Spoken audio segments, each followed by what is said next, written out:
تفہیم القرآن سید ابوالعلا مودودی۔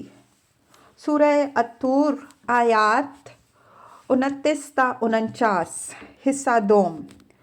اعوذ باللہ من الشیطان الرجیم، بسم اللہ الرحمن الرحیم۔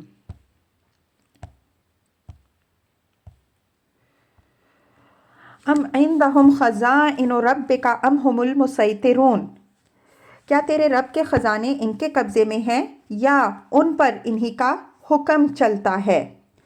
تفسیر۔ یہ کفار مکہ کے اس اعتراض کا جواب ہے کہ آخر محمد صلی اللہ علیہ وآلہ وسلم بن عبداللہ ہی کیوں رسول بنائے گئے؟ اس سوال کا مطلب یہ ہے کہ ان لوگوں کو عبادت غیر اللہ کی گمراہی سے نکالنے کے لیے بہرحال کسی نہ کسی کو تو رسول مقرر کیا جانا ہی تھا۔ اب سوال یہ ہے کہ یہ فیصلہ کرنا کس کا کام ہے کہ خدا اپنا رسول کس کو بنائے اور کس کو نہ بنائے۔ اگر یہ لوگ خدا کے بنائے ہوئے رسول کو ماننے سے انکار کرتے ہیں تو اس کے معنی یہ ہیں کہ یا تو خدا کی خدائی کا مالک یہ اپنے آپ کو سمجھ بیٹھے ہیں، یا پھر ان کا زعم یہ ہے کہ اپنی خدائی کا مالک تو خدا ہی کو مگر اس میں حکم یا پھر ان کا زعم یہ ہے کہ اپنی خدائی کا مالک تو خدا ہی ہو مگر اس میں حکم ان کا چلے۔ ام لہم سلم یستمعون فیہ، کیا ان کے پاس کوئی سیڑھی ہے جس پر چڑھ کر یہ عالم بالا کی سنگن کر لیتے ہیں؟ فَلْيَأْتِ مُسْتَمِعُهُمْ بِسُلْطَانٍ مُبِينٍ، ان میں سے جس نے سنگن لی ہو وہ لائے کوئی کھلی دلیل۔ ام لہ البنات وَلَکُمُ الْبَنُونَ، کیا اللہ کے لیے تو ہیں بیٹیاں اور تم لوگوں کے لیے ہیں بیٹے؟ تفسیر۔ ان مختصر فقروں میں ایک بڑا مفصل استدلال کو سمو دیا گیا ہے۔ تفصیل اس کی یہ ہے کہ اگر تمہیں رسول کی بات ماننے سے انکار ہے تو تمہارے پاس خود حقیقت کو جاننے کا آخر ذریعہ کیا ہے؟ کیا تم میں سے کوئی شخص عالم بالا میں پہنچا ہے اور اللہ تعالیٰ یا اس کے فرشتوں سے اس کی براہ راست یہ معلوم کر لیا ہے کہ وہ عقائد بالکل حقیقت کے مطابق ہیں جن پر تم لوگ اپنے دین کی بنا رکھے ہوئے ہو؟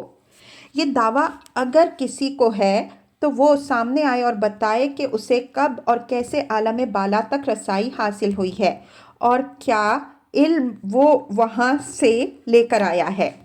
اور اگر یہ دعویٰ تم نہیں رکھتے ہو تو پھر خود ہی غور کرو کہ اس سے زیادہ مضحکہ انگیز عقیدہ اور کیا ہو سکتا ہے کہ تم اللہ رب العالمین کے لیے اولاد تجویز کرتے ہو اور اولاد بھی لڑکیاں جنہیں تم خود اپنے لیے باعث ننگ و عار سمجھتے ہو۔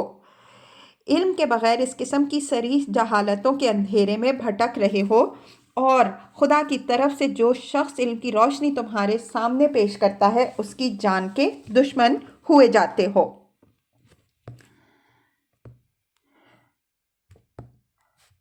ام تسألہم اجرا فہم من مغرم مثقلون، کیا تم ان سے کوئی اجر مانگتے ہو کہ یہ زبردستی پڑی ہوئی چٹی کے بوجھ تلے دبے جاتے ہیں؟ تفسیر۔ سوال کا اصل روئے سخن کفار کی طرف ہے۔ مطلب یہ ہے کہ اگر رسول تم سے کوئی غرض رکھتا اور اپنی کسی ذاتی منفعت کے لیے یہ ساری دوڑ دھوپ کر رہا ہوتا تو اس سے تمہارے بھاگنے کی کم از کم ایک معقول وجہ ہوتی، مگر تم خود جانتے ہو کہ وہ اپنی اس دعوت میں بالکل بے غرض ہے اور محض تمہاری بھلائی کے لیے اپنی جان کھپا رہا ہے۔ پھر کیا وجہ ہے کہ تم ٹھنڈے دل سے اس کی بات سننے تک کے روادار نہیں ہو؟ اس سوال میں ایک لطیف تعریض بھی ہے۔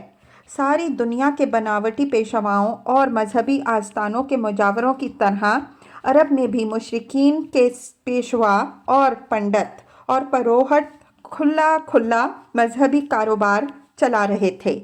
اس پر یہ سوال ان کے سامنے رکھ دیا گیا کہ ایک طرف یہ مذہب کے تاجر ہیں جو اعلانیہ تم سے نظریں نیازیں اور ہر مذہبی خدمت کی اجرتیں وصول کر رہے ہیں، دوسری طرف ایک شخص کامل بے غرضی کے ساتھ بلکہ اپنے تجارتی کاروبار کو برباد کر کے تمہیں نہایت معقول دلائل سے دین کا سیدھا راستہ دکھانے کی کوشش کر رہا ہے۔ اب یہ صریح بے عقلی نہیں تو اور کیا ہے کہ تم اس سے بھاگتے اور ان کی طرف دوڑتے ہو۔ ام عندہم الغیب فہم یکتبون، کیا ان کے پاس غیب کے حقائق کا علم ہے کہ اس کی بنا پر یہ لکھ رہے ہوں۔ تفسیر، یعنی رسول تمہارے سامنے جو حقائق پیش کر رہا ہے ان کو جھٹلانے کے لیے آخر تمہارے پاس وہ کون سا علم ہے جسے تم اس دعوے کے ساتھ پیش کر سکو کہ پردہ ظاہر کے پیچھے چھپی ہوئی حقیقتوں کو تم براہ راست جانتے ہو۔ کیا تمہیں واقعی یہ علم ہے کہ خدا ایک نہیں ہے بلکہ وہ سب بھی خدائی صفات و اختیارات رکھتے ہیں جنہیں تم نے معبود بنا رکھا ہے؟ کیا واقعی تم نے فرشتوں کو دیکھا ہے کہ وہ لڑکیاں ہیں اور نعوذ باللہ خدا کے ہاں پیدا ہوئی ہیں؟ کیا واقعی تم یہ جانتے ہو کہ کوئی وحی نہ محمد صلی اللہ علیہ وآلہ وسلم کے پاس آئی نہ خدا کی طرف سے کسی بندے کے پاس آ سکتی ہے؟ کیا واقعی تمہیں اس بات کا علم ہے کہ کوئی قیامت برپا نہیں ہونی ہے اور مرنے کے بعد کوئی دوسری زندگی نہیں ہوگی اور کوئی عالم آخرت قائم نہ ہوگا جس میں انسان کا محاسبہ ہو اور اسے جزا و سزا دی جائے؟ اگر اس طرح کے کسی علم کا تمہیں دعویٰ ہے تو کیا تم یہ لکھ کر دینے کے لیے تیار ہو کہ ان امور کے متعلق رسول کے بیانات کی تکذیب تم اس بنا پر کر رہے ہو کہ پردہ غیب کے پیچھے جھانک کر تم نے یہ دیکھ لیا ہے کہ حقیقت وہ نہیں ہے جو رسول بیان کر رہا ہے۔ اس مقام پر ایک شخص یہ شبہ ظاہر کر سکتا ہے کہ اس کے جواب میں اگر وہ لوگ ہر دھرمی کے ساتھ یہ بات لکھ کر دے دیتے تو کیا یہ استدلال بے معنی نہ ہو جاتا؟ لیکن یہ شبہ اس لیے غلط ہے کہ ہر دھرمی کی بنا پر وہ لکھ بھی دیتے تو جس معاشرے میں یہ چیلنج برسر عام پیش کیا گیا تھا اس کے عام لوگ اندھے تو نہ تھے۔ ہر شخص جان لیتا کہ یہ لکھا سراسر ہر دھرمی کے ساتھ دیا گیا تھا اور در حقیقت رسول کے بیانات کو جھٹلانے کی بنیاد یہ ہرگز نہیں ہے کہ کسی کو ان کے خلاف واقعہ ہونے کا علم حاصل ہے۔ ام یریدون کیدا، کیا یہ کوئی چال چلنا چاہتے ہیں؟ تفسیر، اشارہ ہے ان تدبیروں کی طرف جو کفار مکہ رسول اللہ صلی اللہ علیہ وآلہ وسلم کو زک دینے اور آپ صلی اللہ علیہ وآلہ وسلم کو ہلاک کرنے کے لیے آپس میں بیٹھ بیٹھ کر سوچا کرتے تھے۔ فَالَّذِينَ كَفَرُوا هُمُ الْمَكِيدُونَ، اگر یہ بات ہے تو کفر کرنے والوں پر ان کی چال الٹی ہی پڑے گی۔ تفسیر، یہ قرآن کی صریح پیشن گوئیوں میں سے ایک ہے۔ مکی دور کے ابتدائی زمانے میں جب مٹھی بھر بے سر و سامان مسلمانوں کے سوا بظاہر کوئی طاقت رسول اللہ صلی اللہ علیہ وآلہ وسلم کے ساتھ نہ تھی اور پوری قوم آپ صلی اللہ علیہ وآلہ وسلم کے خلاف برسر پیکار تھی، اس اسلام اور کفر کا مقابلہ ہر دیکھنے والے کو انتہائی نامساوی مقابلہ نظر آ رہا تھا۔ کوئی شخص بھی اس وقت یہ اندازہ نہ کر سکتا تھا کہ چند سال کے بعد یہاں کفر کی بساط بالکل الٹ جانے والی ہے، بلکہ ظاہر بین نگاہ تو یہ دیکھ رہی تھی کہ قریش اور سارے عرب کی مخالفت آخر کار اس دعوت کا خاتمہ کر کے چھوڑے گی، مگر اس حالت میں پوری تحدی کے ساتھ کفار سے یہ صاف صاف کہہ دیا گیا کہ اس دعوت کو نیچا دکھانے کے لیے جو تدبیریں بھی تم کرنا چاہو کر کے دیکھ لو، وہ سب الٹی تمہارے ہی خلاف پڑیں گی اور تم اسے شکست دینے میں ہرگز کامیاب نہ ہو سکو گے۔ ام لہم الہ غیر اللہ سبحان اللہ عما یشرکون، کیا اللہ کے سوا یہ کوئی اور معبود رکھتے ہیں؟ اللہ پاک ہے اس شرک سے جو یہ لوگ کر رہے ہیں۔ تفسیر، یعنی امر واقعہ یہ ہے کہ جن کو انہوں نے الہ بنا رکھا ہے وہ حقیقت میں الہ نہیں ہیں اور شرک سراسر ایک بے اصل چیز ہے۔ اس لیے جو شخص توحید کی دعوت لے کر اٹھا ہے اس کے ساتھ سچائی کی طاقت ہے، اور جو لوگ شرک کی حمایت کر رہے ہیں وہ ایک بے حقیقت چیز کے لیے لڑ رہے ہیں۔ اس لڑائی میں شرک آخر کیسے جیت جائے گا؟ وَإِن يَرَوْا كِسَفًا مِّنَ السَّمَاءِ سَاقِطًا يَقُولُوا سَحَابٌ مَّرْكُومٌ، یہ لوگ آسمان کے ٹکڑے بھی گرتے ہوئے دیکھ لیں تو کہیں گے یہ بادل ہیں جو امڑتے چلے آ رہے ہیں۔ تفسیر: اس ارشاد سے مقصود ایک طرف سرداران قریش کی حد دھرمی کو بے نقاب کرنا اور دوسری طرف رسول اللہ صلی اللہ علیہ وآلہ وسلم اور آپ صلی اللہ علیہ وآلہ وسلم کے ساتھیوں کو تسلی دینا ہے۔ حضور صلی اللہ علیہ وآلہ وسلم اور صحابہ کرام رضی اللہ عنہم اجمعین کے دل میں بار بار یہ خواہش پیدا ہوتی تھی کہ ان لوگوں کو اللہ تعالیٰ کی طرف سے کوئی معجزہ ایسا دکھا دیا جائے جس سے ان کو نبوت محمدیہ کی صداقت معلوم ہو جائے۔ اس پر فرمایا گیا ہے کہ یہ خواہ کوئی معجزہ بھی اپنی آنکھوں سے دیکھ لیں، بہرحال یہ اس کی تعویل کر کے کسی نہ کسی طرح اپنے کفر پر جمے رہنے کا بہانہ ڈھونڈ نکالیں گے، کیونکہ ان کے دل ایمان لانے کے لیے تیار نہیں ہیں۔ قرآن مجید میں متعدد دوسرے مقامات پر بھی ان کی اس ہٹ دھرمی کا ذکر کیا گیا ہے۔ مثلاً سورہ انعام میں فرمایا، اگر ہم فرشتے بھی ان پر نازل کر دیتے اور مردے ان سے باتیں کرتے اور دنیا بھر کی چیزوں کو ہم ان کی آنکھوں کے سامنے جمع کر دیتے تب بھی یہ ماننے والے نہ تھے۔ آیت 111۔ اور سورہ حجر میں فرمایا، اگر ہم ان پر آسمان کا کوئی دروازہ بھی کھول دیتے اور یہ دن دہاڑے اس میں چڑھنے لگتے پھر بھی یہ لوگ یہی کہتے کہ ہماری آنکھیں دھوکہ کھا رہی ہیں بلکہ ہم پر جادو کیا گیا ہے۔ آیت 15۔ فَذَرْهُمْ حَتَّى يُلَاقُوا يَوْمَهُمُ الَّذِي يُوعَدُونَ، پس اے نبی صلی اللہ علیہ وآلہ وسلم انہیں ان کے حال پر چھوڑ دو یہاں تک کہ یہ اپنے اس دن کو پہنچ جائیں۔ یوم لا یغنی عنہم کیدہم شیئا ولا ہم ینصرون، جس میں یہ مار گرائی جائیں گے، جس دن نہ ان کی اپنی کوئی چال ان کے کام آئے گی نہ کوئی ان کی مدد کو آئے گا۔ وَإِنَّ لِلَّذِينَ ظَلَمُوا عَذَابًا دُونَ ذَلِكَ وَلَكِنَّ أَكْثَرَهُمْ لَا يَعْلَمُونَ، اور اس دن کے آنے سے پہلے بھی ظالموں کے لیے ایک عذاب ہے مگر ان میں سے اکثر جانتے نہیں ہیں۔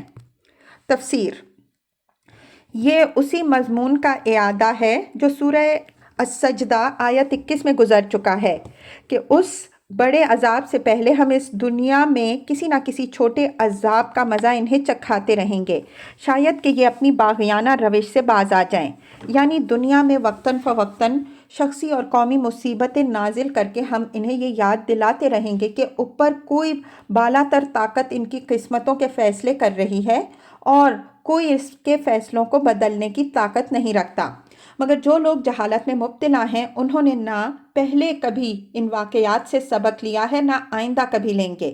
وہ دنیا میں رونما ہونے والے حوادث کے معنی نہیں سمجھتے، اس لیے ان کی ہر وہ تعویل کرتے ہیں جو حقیقت کے فہم سے ان کو اور زیادہ دور لے جانے والی ہو، اور کسی ایسی تعویل کی طرف ان کا ذہن مائل نہیں ہوتا جس سے اپنی دہریت یا اپنے شرک کی غلطی ان پر واضح ہو جائے۔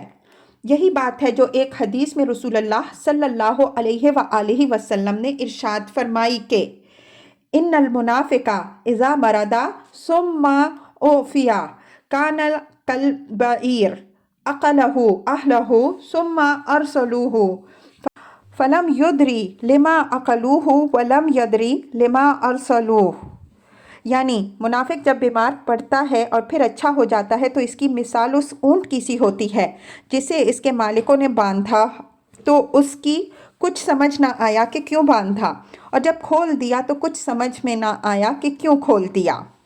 مزید تشریح کے لیے ملاحظہ ہو تفہیم القرآن جلد سوم، سورہ انبیاء حاشیہ 45، النمل حاشیہ 67، عنکبوت حاشیہ 72 تا 73۔ وَاصْبِرْ لِحُکْمِ رَبِّکَ، تو اے نبی صلی اللہ علیہ وآلہ وسلم اپنے رب کا فیصلہ آنے تک صبر کرو۔ تفسیر: دوسرا مفہوم یہ بھی ہو سکتا ہے کہ صبر و استقامت کے ساتھ اپنے رب کے حکم کی تعمیل پر ڈٹے رہو۔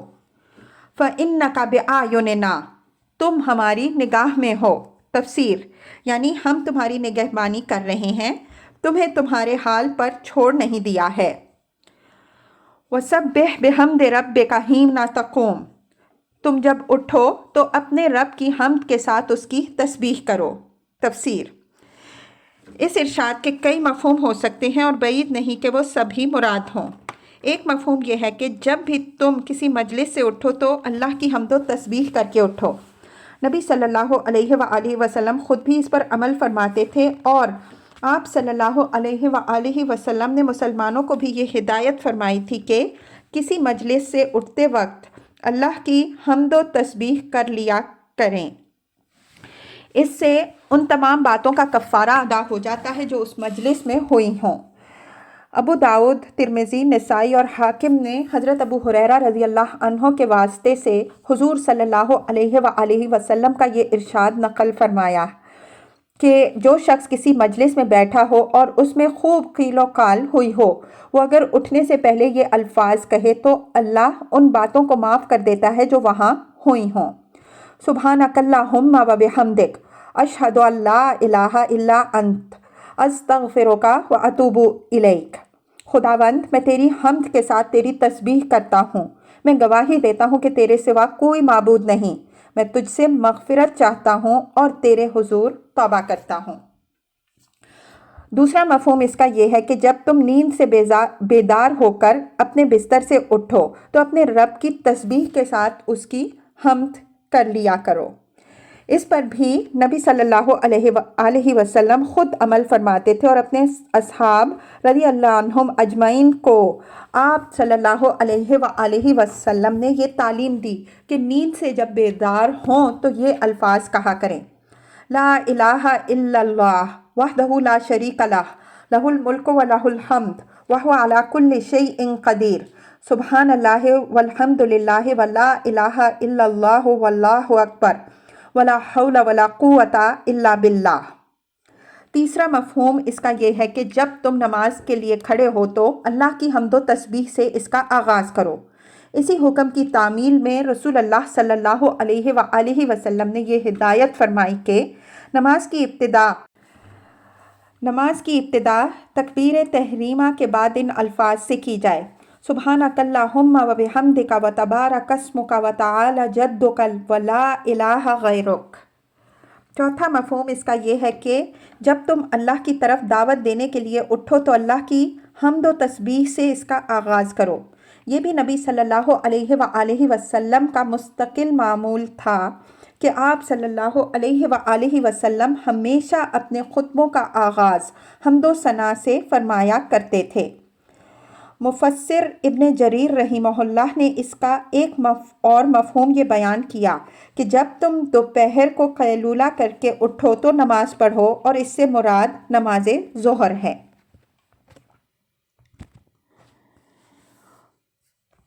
وَمِنَ اللَّيْلِ فَسَبِّحْهُ، رات کو بھی اس کی تسبیح کرو۔